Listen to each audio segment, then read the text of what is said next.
My name is Anna Leduc, and I was 21 the night my family threw a driveway parade for my brother's third car. Not his graduation, not a promotion, not a first home, or even a first attempt at one. A car. Another two-door monument to financed confidence with leather seats that reflected porch lights like something holy. My mother wiped a smudge off the hood with the corner of a dish towel as if it were a child's cheek. "Isn't he amazing?" she whispered to no one and everyone, 3 cars before 25. I stood by the folding table with a solo cup of flat soda, feeling the grass prickle through my sandals and the invisible line where the porch light ended, and I began. "You can't drive a savings account," Dad said, lifting his drink toward me like a pointer stick. The laugh that followed was polite and cruel in the way only family can manage, soft enough to deny, sharp enough to leave a line. Chad, yes, Chad, slid behind the wheel and revved like he was auditioning for a cameo in a movie where plot is optional and sound is currency. The underglow lit up the concrete like a cheap aurora. "I opened a high-interest savings account today," I said, careful and small, like setting down a glass ornament on a wobbly shelf. It was nothing to anyone else. It was oxygen to me. Dad's grin went long and thin. "No offense, Anna, but saving pennies won't impress anyone." Chad added, "Yeah, sis, money's meant to move, not sit there on life support," and the yard laughed again. Mom squeezed his shoulder, proud of her boy philosopher. Someone popped another beer. The night smelled like cut grass, gasoline, and the kind of love that always seemed to ask me to clap for things I'd end up repairing later. I didn't argue. I never did. I just memorized. I went home to my tiny studio above a nail salon, the air sweet with acetone and cheap ramen. The lamp flickered. The futon had the patience of an old dog. The window rattled every time the late bus sighed at the corner. It was mine. No cosign. No strings. Rent on time. No drama. Unless you count the day the downstairs dryer caught a grudge and my socks came out smelling faintly of bravery and acrylic. I lay on my back and stared at the ceiling tiles that never aligned. "Better to be broke on my own terms than flashy on someone else's dime," I told the spider in the corner. She didn't disagree. By day, I worked warehouse logistics, 40 hours of pallets and scan guns, and the choreography of moving things people thought that appeared by magic. Evenings and weekends, I slid into a different life in the detached 2-car garage of Mr. Hogan, a retired mechanic who paid me with creased 20s and meatball subs wrapped in foil, so tight they looked like gifts. He taught me the sounds, the difference between a belts complaint and a bearings warning, between a lie and a plea. I kept a ledger in a blue notebook with a cracked plastic cover, every dollar that came in, every dollar that waited for a better day. No one at my parents' house cared about the ledger. They cared that Chad's Instagram had a new filter and the captions had punch. Grind mode only. No plan B. Hustle hard. Nap harder. I fixed a 1992 Civic that coughed like a smoker in January and learned to love the quiet applause of an engine that finally listened. I met Noah Reyes on a Tuesday, the kind of Tuesday that has the manners to be forgettable. He was a regular at the bodega 2 doors down from the salon, buying cafecito in a paper cup too thin for its purpose and a pack of gum he never finished. He was quiet in the way people are when they know how to carry heavy things without ceremony. When he smiled, it looked like a secret he'd decided I could keep.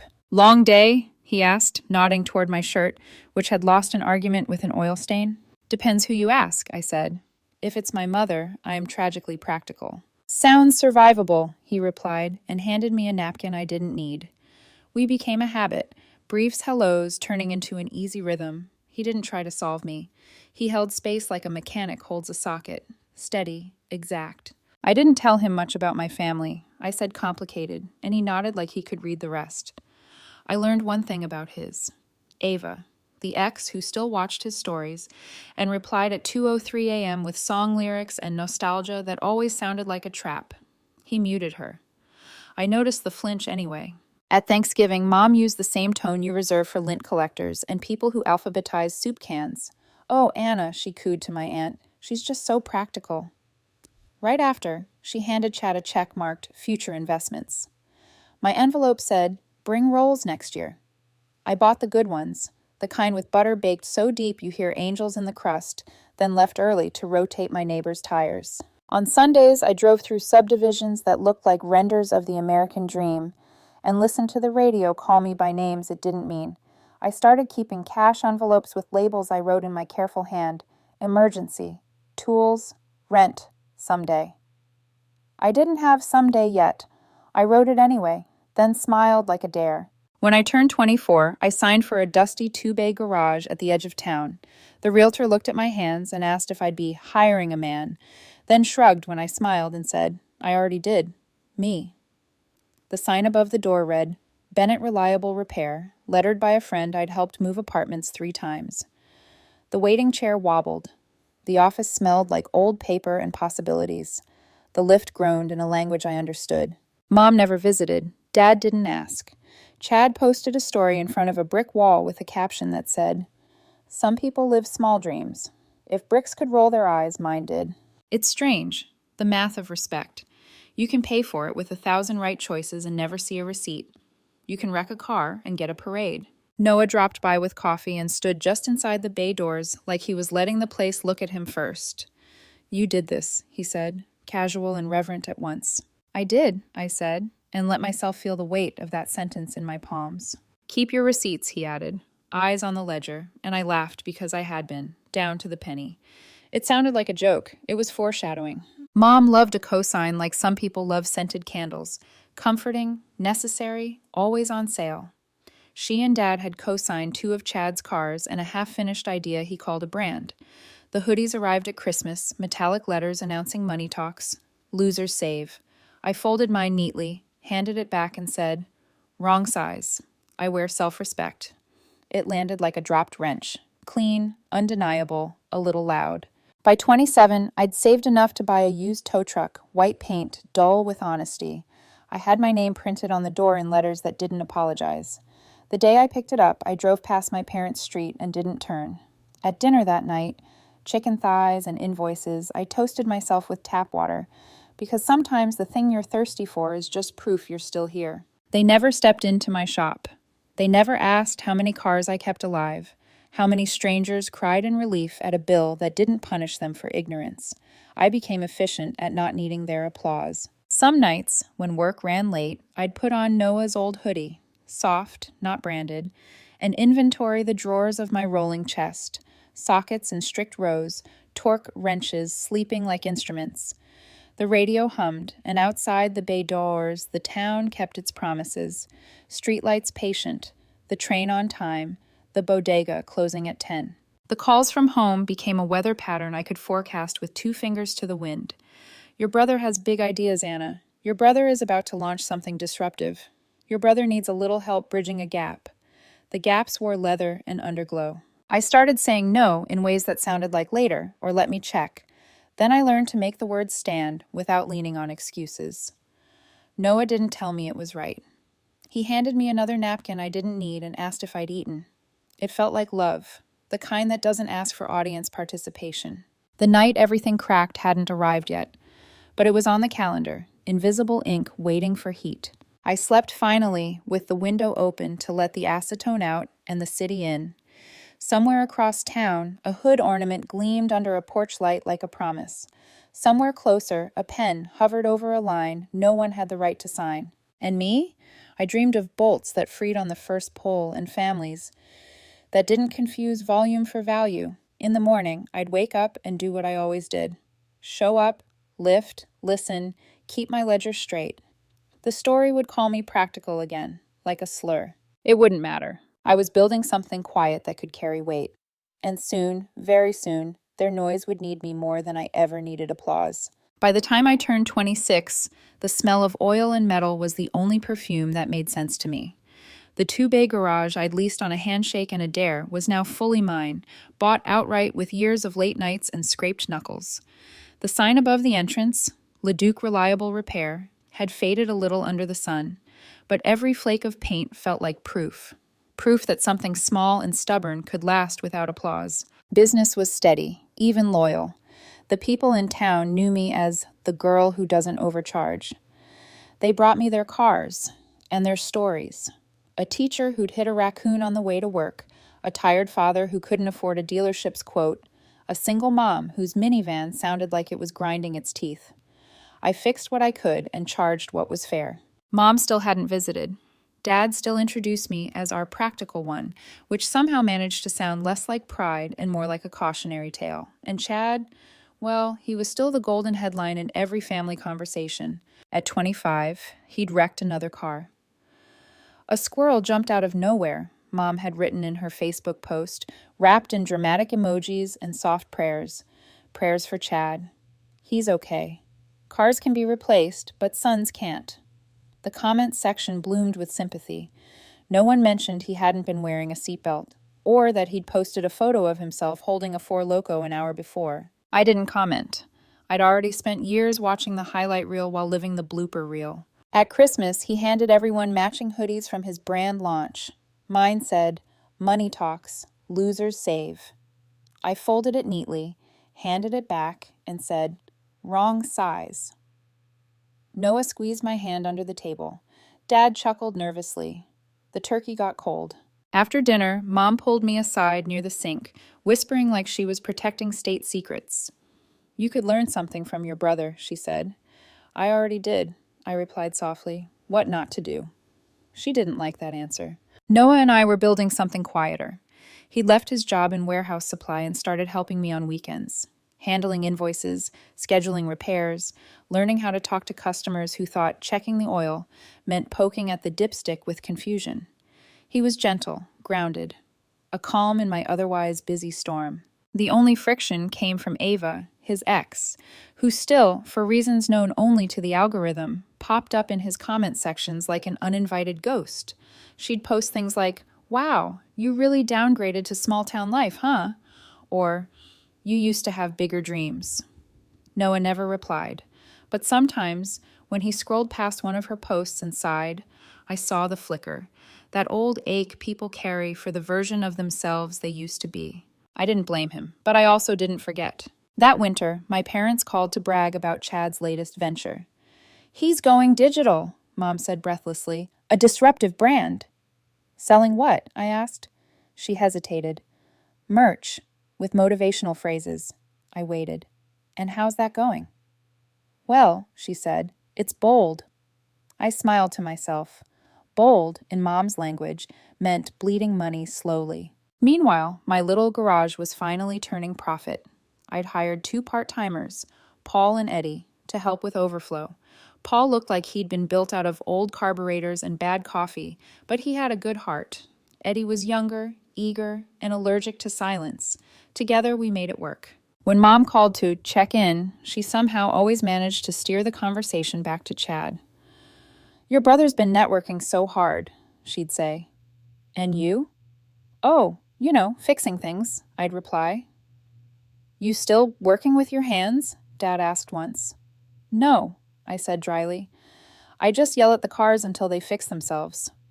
He gave a polite laugh, the kind that sounded more like disappointment than amusement. By 27, I'd saved enough to buy a second tow truck. My name, Anna Leduc, painted on the side in bold, unapologetic letters. That same week, Mom whispered at a family gathering that I still did odd jobs. I could have corrected her. I could have told her I owned the building, paid my crew fairly, and didn't owe a cent to anyone. But I didn't. I just carried the cooler to the backyard and let her pretend. The silence that night was heavy, the kind of silence that has teeth. And I realized something. They didn't see me. Not as a builder, not as a business owner, just the background noise to Chad's fireworks. At a barbecue, Dad said it out loud. "Some people are just born for greatness. Others keep the engines running." I was standing right there, flipping burgers, the tongs hot in my hand. I said nothing, but later, when I left, I quietly disconnected the jumper pack I'd left in their trunk, the one they used every other month when Dad forgot to turn off the headlights. Let Chad network his way to a new battery. Then came the call that split my calm in half. A Tuesday morning, soft rain tapping on the shop's metal roof. I was elbow deep in a transmission rebuild when my phone buzzed. Unknown number. "Ms. Leduc?" a woman asked. "We're calling to confirm a co-signed vehicle application under your name." I frowned. I didn't apply for anything. Oh, it's a $68,000 SUV. Current cosigner listed as Charles LeDuc. My wrench slipped. I'm sorry, what? Charles LeDuc, your brother. The room went very still, the kind of still that hums before thunder. I hung up, called the bank, froze my credit, filed for fraud, and sat there, staring at the wall. The messages started almost immediately. Mom, hey, sweetie, weird question. Did you freeze your credit? Chad's having trouble at the dealership. Dad, call us, urgent. Chad, sis, just talk to the guy at Nissan. It's a formality. Don't make this a thing. Just a car, just a formality. I laughed. It wasn't a pretty laugh. It was the kind that sounds like something cracking in half. Paul peeked in from the bay. You good, boss? Oh, yeah, I said. Just watching my family implode over a loan I didn't sign. He blinked, nodded slowly, and backed away. Copy that. By lunch, I had 7 missed calls, 15 texts, and 1 group message labeled family. Dad wrote, "We need to talk. Don't overreact." Mom wrote, "He didn't mean to use your name. It's just a misunderstanding." And Chad had the audacity to write, "Come on, it's for my business. You know how hard I'm hustling." I took a deep breath and typed back. Identity theft isn't hustling, it's a felony. Hope your business has legal counsel. Then I muted the chat. That night, Dad sent one final text. Don't come to dinner unless you're ready to apologize. I stared at it, let it sink in, then smiled. For the first time in my life, I didn't rush to fix anything. I just made other plans. At 7 that evening, I rolled up the bay doors, dragged out an old cooler, lit the charcoal grill, and turned on music through a Bluetooth speaker that cut out every third word. Paul and Eddie showed up, followed by Noah with a 6-pack and a grin. We sat on tires and crates under the warm glow of the shop lights, laughing about customers who thought brake fluid was optional. No guilt, no judgment, no expectations. We toasted to engines, to second chances, to family, the kind you choose. That dinner, the one my parents banned me from, was the best meal I'd had in years. And though none of them knew it yet, it was also the last time I'd ever answered to the name, the practical one. Winter came early that year, one of those bitter Novembers, where even the air feels like it resents you. The shop stayed open late, every night humming with the grind of engines and the hiss of heaters fighting frostbite. I didn't think about the family much anymore. The quiet was relief shaped like silence. But on the 4th night of a week-long cold snap, my phone buzzed with a name I hadn't seen in months. Mom. For a moment, I just stared at the screen, watching it blink like a warning light. I could have ignored it. Should have. But muscle memory is a strange thing. My thumb swiped before my mind caught up. Anna, she said, breath shaky, voice thin with practice worry. Can you come by? I waited. The garage door's stuck. The power's out. It's freezing. Your father tried to fix it. Something sparked. It smells like burning rubber, and Chad's car won't start. There it was, the rhythm I knew too well. Crisis, chaos, and then the soft insertion of my name like an emergency key. Roadside assistance says 2 hours, she continued. Your father refuses to call a tow. He said to ask you, just in case. Just in case, like I was a spare tire, useful only when everything else failed. I took a breath and asked, why not call Chad? He's trying, she said. He's looking for the manual. The manual, I repeated, for jumper cables? She didn't answer. I can't, I said finally. Oh, her voice cracked just a little. Maybe tomorrow then? No, Mom, I said quietly. I mean, I can't anymore. Not tonight, not next time. Silence. Then, softly, your father won't like that. I smiled, even though she couldn't see it. He never did. And then I hung up. No yelling, no dramatics, just peace. For the next few weeks, there was nothing. No calls, no texts, no guilt-shaped voicemails. Even the family group chat, once bursting with Chad's selfies and Mom's over-filtered dinners, went quiet. It should have felt lonely. It didn't. Work kept me busy. The shop heater finally gave out mid-December, so I bought a new one, industrial grade, loud as thunder, but warm enough to make the air shimmer. I told Paul and Eddie it was a Christmas bonus. They didn't argue. We got a big break when a local courier company signed a contract for 30 vans. I spent hours with clipboards and spreadsheets, making sure every inspection passed. The work was grueling, but steady, the kind that built something lasting. On Christmas Eve, Noah brought a box of cinnamon rolls and coffee strong enough to fix heartbreak. For the crew, he said, handing them out. He caught me watching the snow through the bay window. You miss them, he said softly. I thought about it. The smell of Mom's perfume, the noise of my father's laugh before it turned cruel, the way Chad used to steal my fries and then hand me one back like it was generosity. Sometimes, I admitted, but not the version they became. He nodded. Then you're grieving the idea, not the people. He always did that, made sense of things without over-explaining them. A few weeks later, I was elbow deep in an oil change when I saw a figure through the frosted glass. Tall, stiff shoulders, coat too formal for a garage. Give me a minute, I told Eddie, wiping my hands. When I opened the door, Dad was standing there, his breath fogging the air. Anna, he said. Dad! He looked around the shop like he'd stepped into another country. Nice place. Thanks. A pause. He wasn't there for compliments. Your mother's worried, he said. The roof's leaking. The furnace broke. Pipes froze last week. The car's dead again. And Chad, well, he's not around much. I leaned against the counter. Shocking. He frowned. Things have been tight. Tight, I repeated. That word again? He swallowed hard. We need help. And there it was, plain and flat, 4 words that weighed 10 years. I'm not a charity, I said. I didn't say you were. You didn't have to. He looked like he wanted to argue, to reach for that old line about family sticking together. But something in my face must have stopped him. You know, I said slowly, you once told me some people are born for greatness, and others just keep the engine running. His eyes flickered. I remember. Turns out you were right, I said. You just mixed up the names. He looked down. For a second, I almost felt sorry for him, this man who built a whole life on choosing favorites and calling it love. Can we at least talk, he said. I shrugged. Book an appointment. I'm busy this week. And I walked back inside, leaving him between a rusted Civic and a leaking minivan, right where he always thought I belonged. 4 days later, Chad showed up. He didn't text, didn't call, just strolled into the shop like he owned the air. Sunglasses indoors, in winter. Hair a little longer, jaw a little weaker. He looked like a motivational speaker whose PowerPoint crashed mid-presentation. Anna, he said, spreading his arms like we were in a family movie that hadn't been cast yet. Been a minute? I didn't stand up, didn't blink. Paul glanced from across the bay, wrench in hand. I gave a tiny nod. I've got this.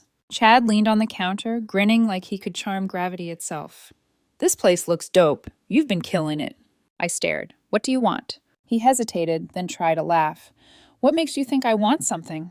Because you're here. The grin faltered. Okay, look, I need a favor. How much? I asked. He blinked. What? Let's not waste time. How much? He rubbed the back of his neck. Just like 500,000. I nodded slowly. Right. He frowned. You didn't even think about it. I did, I said, really fast. He sighed. It's not even for me. Oh? It's for Mom and Dad. Stuff's been rough. The mortgage is late, the furnace died, car's dead again. I've been helping, but it's bad. They're gonna lose the house. I leaned back, crossed my arms. Where was all this family energy when you used my name for a $68,000 loan? That was a mistake, okay? No, I said quietly. A mistake is forgetting to call. That was fraud. He looked away, jaw tight. I didn't know it'd blow up like that. That's the thing, Chad, I said. You never know, because you never have to. He swallowed hard. They're your parents, too. Were, I corrected, until they traded me for a mascot. He stared at me, lost for words. So that's it, he finally said. You're just done? I'm done funding mistakes, I said. Yours, theirs, anybody's. He gave a dry, humorless laugh. You always wanted to be better than me. I tilted my head. No, I just wanted to be free from you. He stood there for a moment, then turned and walked out. No tantrum, no shouting, just silence. Paul appeared from behind a car, 2 wrenches in hand. You good? I exhaled. Yeah, finally. And for the first time in years, I felt lighter, like the weight I'd been carrying all my life had finally realized it wasn't mine to hold. A week passed, then 2. No more visits, no more calls, no passive-aggressive voicemails from Dad, pretending moral superiority. Just quiet, the kind that didn't ask to be fixed. For the first time in my adult life, I woke up each morning and didn't brace for a message that began with, "Hey, can you just..." Business was booming. Our courier fleet deal expanded, and a local rideshare hub contracted us for maintenance. I hired a part-time accountant, installed a new espresso machine in the office, and upgraded the waiting area with actual chairs that didn't wobble. It felt legitimate. I didn't post any of it online. No girl boss captions, no hashtags, no need to prove. Just steady work, earned the hard way. Then, one cold Friday morning, a delivery driver walked in holding a clipboard and a thick envelope. "Certified letter for Miss Leduc," he said. I signed for it, grease still on my fingers. The return address was a law office. Inside, notice of intent to sell. My parents were formally listing their house for sale. At the bottom, written in my mother's looping handwriting, "If you change your mind, we'd still take help. Love, Mom." I sat there a long time, the paper trembling slightly between my hands. Not from shock, not even anger, just stillness. It wasn't that I wanted to see them fall. I just couldn't keep throwing rope to people who'd only used it to pull me back down. A few days later, I was driving to a supplier when I saw it, the for sale sign planted in their front yard. The lawn I used to mow every Saturday looked smaller now, shrunken by years of false pride and neglected care. The shutters had faded, the mailbox leaned, and there, sitting on the porch bench in his heavy coat, was Dad. He looked older, not time past older. Life finally caught up older. For a second, he glanced up as my truck rolled by. Our eyes met. He didn't move, neither did I. Then I pressed the gas and kept going. I didn't need to stop to know what that silence meant. It wasn't apology, it was realization that the person they'd dismissed as too practical had built something they couldn't afford to lose. That night, Noah came by after closing, carrying takeout in a brown paper bag. He'd just gotten a promotion, project lead on a logistics route, steady pay, fewer hours. He looked around the garage, nodding at the new heater and painted walls. "It looks lighter in here," he said. "It feels that way," I admitted. He smiled. "You know, when I first met you, you couldn't go 5 minutes without checking your phone for a text from your parents. And now? Now you don't flinch when it buzzes." He was right. The reflex was gone. The anxiety that used to crawl behind every ringtone had finally quieted. I exhaled and leaned into him, letting the hum of the shop fill the silence. 2 months later, spring arrived in its usual Midwestern confusion. Snow on Monday, sunburn by Thursday. We were busy with new customers and fleet accounts, so when the phone rang one afternoon, I answered without checking the caller ID. "Leduc Reliable Repair," I said. A pause, then a familiar voice. "Anna?" "Mom." I froze. "Yes." "It's your father," she said quietly. "He's been unwell, stressed. He won't say it, but I think the house situation is getting to him." I leaned back in my chair, staring at the invoice spreadsheet on my screen. "Mom, I told you before."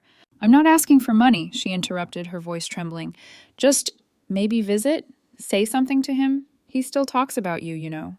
I didn't respond right away. She must have sensed it because she added, "You were always the responsible one. He knows that now." That sentence hit differently than she meant it to. It wasn't an apology. It was admission disguised as flattery. "I'll think about it," I said. She exhaled like she'd just passed a test. "That's all I ask." But I didn't go, because thinking about it was enough to realize how much I'd already given. 2 weeks later, Paul burst into my office holding a bright orange envelope. "Boss, you've got mail, again." I took it, half expecting another parts invoice, but it wasn't. It was a thank you card. Cheap, floral, the kind you buy from a gas station display. Inside, written in my mother's familiar cursive, "We sold the house, moving next month. Thank you for all you've done, even the things you didn't know you did. Love, Mom." Below her signature was a second note, messier, clearly written by Dad. "The car runs fine now. I fixed the starter myself." I stared at that line, felt the oddest thing swell in my chest, something between sadness and pride. He finally fixed something on his own. That night, after closing, Noah found me sitting on the hood of my truck, reading the letter under the shop lights. He didn't ask what it said. He just handed me a coffee and sat beside me. "I think they're moving to an apartment," I said quietly. "Smaller place, less upkeep." He nodded. "Sounds like the right size for the life they chose." I smiled faintly. "That's harsh." "It's honest," he said. "You tried. They burned bridges. You built a business. You can't fix both." We sat there a long while, letting the night wrap around us like closure. The old me, the girl who flinched at every family call, would have run back, tried to patch what was never mine to mend. But that version of me was gone, replaced by someone who'd finally learned that sometimes love means staying gone. A few weeks later, the shop hit another milestone. Our third tow truck arrived, brand new, silver, spotless. The crew cheered, and Paul taped a small note to the dashboard. To the woman who kept the engines running. I laughed until my eyes burned. That night, as I was locking up, my phone buzzed again. Unknown number. Normally, I wouldn't have answered, but something, curiosity, fate, habit, made me swipe. Hello? A woman's voice trembling. Hi, is this Anna? I'm so sorry to bother you. I got your number from a friend. My car died on the freeway, and I really need a ride across town. No one else picked up. I froze. I knew that voice. It was my mother. For a heartbeat, the air in the garage felt cold again, like that winter night when she called me about the garage door. I didn't yell. I didn't hang up. I didn't even flinch. I just said softly, "Sorry, I think you have the wrong number." And then I ended the call. No anger, no satisfaction, just peace. That was the ride she'd been waiting 15 years for, the one she never saw coming. And me? I walked back into my shop, turned off the lights, and smiled. Because for the first time in my life, the silence wasn't punishment. It was proof I was finally free.